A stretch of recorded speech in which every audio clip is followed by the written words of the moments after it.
What's up, world? Sam again with Self Defense 360.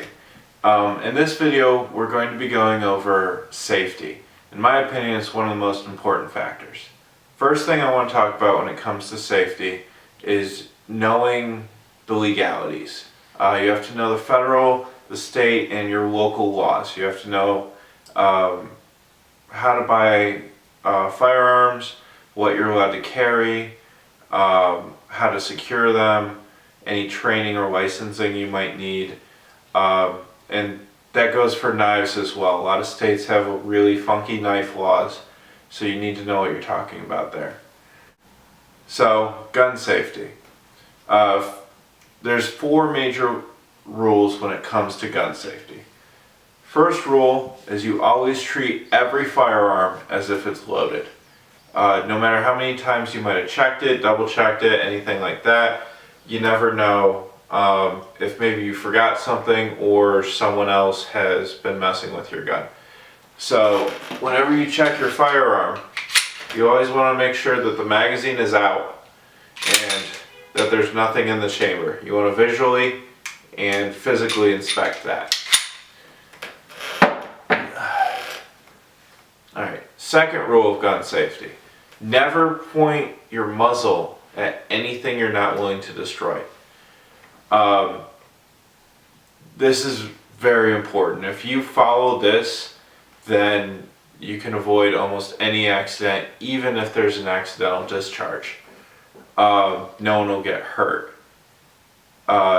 It's also one of the most violated rules of gun safety, and it's something that really takes a lot of awareness. Also, if you get a jam, don't look down the barrel. What are you doing? Number 3, you always want to make sure you keep your finger off the trigger until you're ready to fire. When I've taken classes and things like that, it's something that I see a lot. Is as soon as people go for their firearm, they'll put their finger on the bang switch. Nah, you want to keep booger hook off the bang switch. Let me show you. As you can see, my gun is not loaded. As you can see, as I draw, I keep my finger off the trigger the entire time I go for that draw. Even as I come up, my finger stays off the trigger until I'm on target and ready to fire. Always keep your booger hook off the bang switch. Alright, rule number 4. It kind of goes along with rule number 2. Always be aware of your target and what is beyond it. Let's do a scenario. Let's say you're at a crowded place, a mall or something like that. Some nut job decides to go off and you decide to take him down.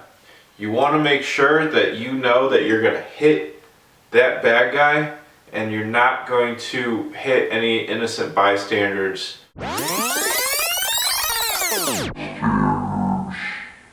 behind him. They're not your enemy. Another scenario, someone breaks into your house and you have to engage that threat. You want to make sure you're not shooting into the next room or something like that. There's ammo that can help you with walls and whatnot. It won't really go through. But you want to make sure you always know what is beyond your target just in case you miss or over-penetrate.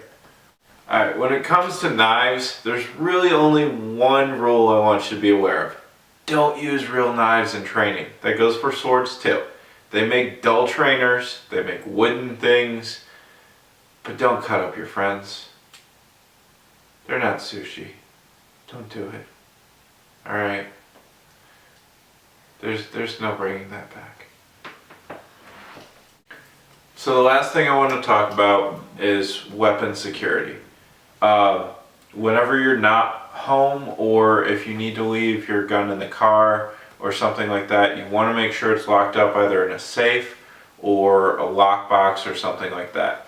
A lot of states have a legal requirement to make sure it's locked up because the last thing you want is for it to end up in the wrong hands.